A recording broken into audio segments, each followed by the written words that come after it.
गिबियावनो ECI election commission of India बिनि commissioner बिथांमोनखौ आङो गोरबो गोसोनिफ्राय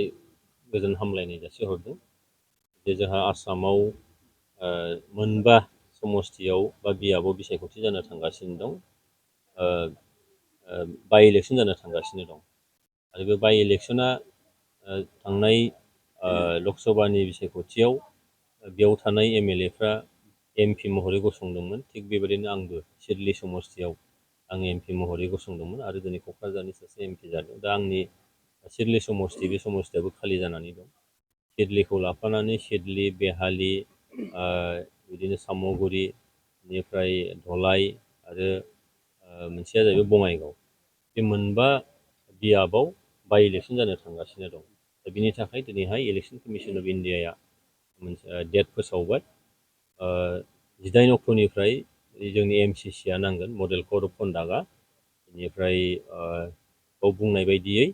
जे फैगौ 13 नभेम्बराव बिसायख'थि जागोन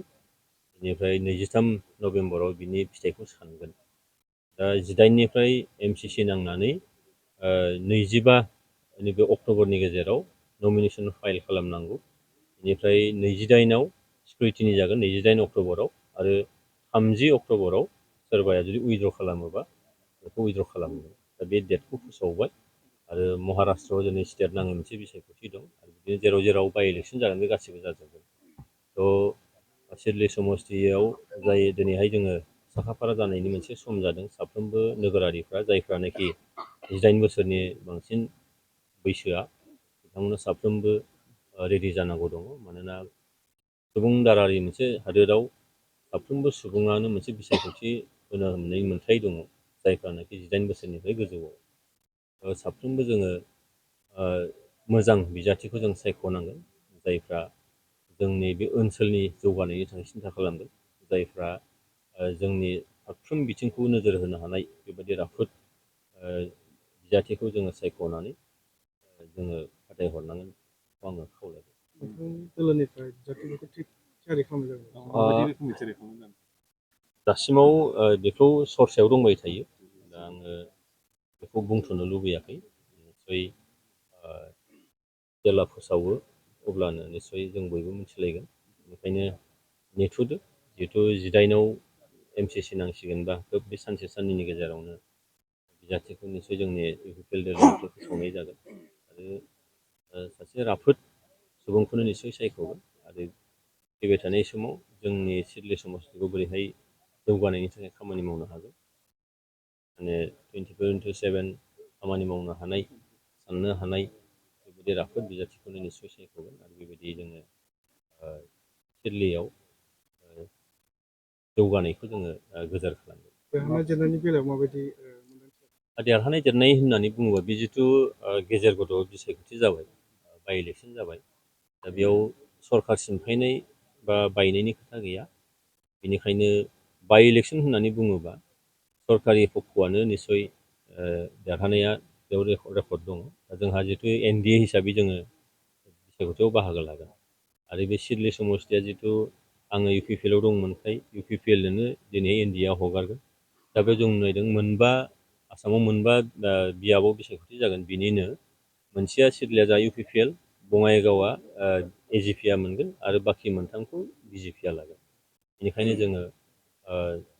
गाव गावबागाव जोङो बेखौ मदद होलायगोन NDA हिसाबै बेनिखायनो NDA हिसाबै जों जिथु गाव मजबुत जानानै दङ बेनिखायनो सोरबा देरहानायनि बाथ्राथ' फैखाया आरो बाव सरकार बायनाय बा सिमफायनायनि खोथायाबो गैया बेनिखायनो नैबे बाइ इलेक्शन होनना बुङोबा सरकारि पक्षआवनो देरहानाया रेकर्ड दङ आरो जों बेयाव मोजाङैनो देरहागोन एबार थासारिनि बिसायख'थि जाजानो लुगैयो सार गोबां समावनो बिसायख'थिखौ लानानै गावजों गाव दाङा थांनाय जे लकसभानि बिसायख'थि बे बिसायख'थियाव जों नुदों जे जोबोद पिसफुलि जालांदों आरो आसामावनो पिसफुलि मोनसे बिसायख'थि जादों बेनिखायनो एइबार नैबे बाइ इलेक्शनावबो पिसफुल मोनसे एटमस्फियारनि गेजेरजों बिसायख'थिया जालांगोन बेयाव खुनु बुलाय सोलायनि बाथ्रा गैया आरो जों साफ्रोमबो नोगोरारिखौनो खावलायदों जे बेयाव बुलाय सोलायनि बाथ्रा गैया जेराव BTC बा बिटिआर ओनसोला दिनै सान्थिनि ओनसोल जाबाय मोनसे समाव नंगौमोन जेनेबा बिदि थासारिमोन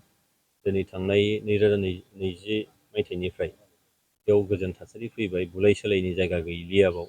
बयबो साननो हानाय जाबाय, बयबो गोजोनखौ लुबैयो, बयबो खौसेथिखौ लुबैयो। बेनिखायनो बयबो जाहाथे खौसेथियैनो थानानै माने गोजोनखौ बयबो जाहाथे सिमफायालासे खामानि मावो आरो आंहा फोथायनाय दङ रावबो बिनि थाखाय बेबायदि सानग्राबो गैला, मावग्राबो गैला होननानै आं फोथायो।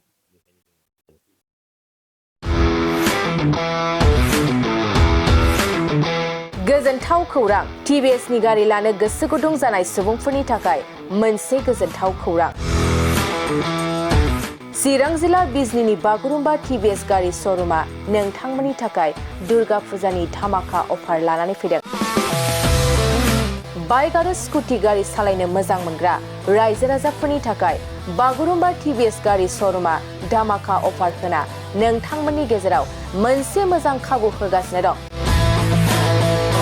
बिजनी स्टेट बेंकनि साखाथिनि CRPF केम्पनि उल्था सोनाब फारसे थानाय बागुरुम्बा टिभिएस श'रुमाव डाउन पेमेन्ट होनानै नोंथाङा टिभिएसनि गारि लानो हागोन। नोंथांमोना बागुरुम्बा टिभिएस श'रुमाव फैनानै नोंथांनि लुबैनाय बायदि टिभिएसनि गारिखौ लांफैनो हागोन। टिभिएसनि गारि सालायनो मोजां मोनग्रा रायजो राजाफोरनि थाखाय बागुरुम्बा टिभिएस श'रुमा बेनि अनगायैबो गोबां मोजां अफार लाबोदों।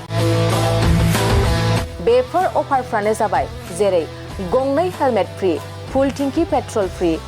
एसर गिफ्ट आरो टिभिएस कम्पानिनि गासैबो मडेलनि एक्सचेन्जनि खाबुआ एभेलेबल जागोन। आरोबाव गुबुन मोनसे मोजां खाबुआ जादों फाइनान्स लागिरिफ्रा डाउन पेमेन्ट होनानै खम बेसेनाव टिभिएस कम्पानिनि गारिखौ लानो हागोन। लोगोसे आबुङै मिन्थिनो आरो बुकिं खालामनो थाखाय 7002132259 एबा 8638131734 जानबुं नम्बराव कल खालामना खौरां लानो हागोन।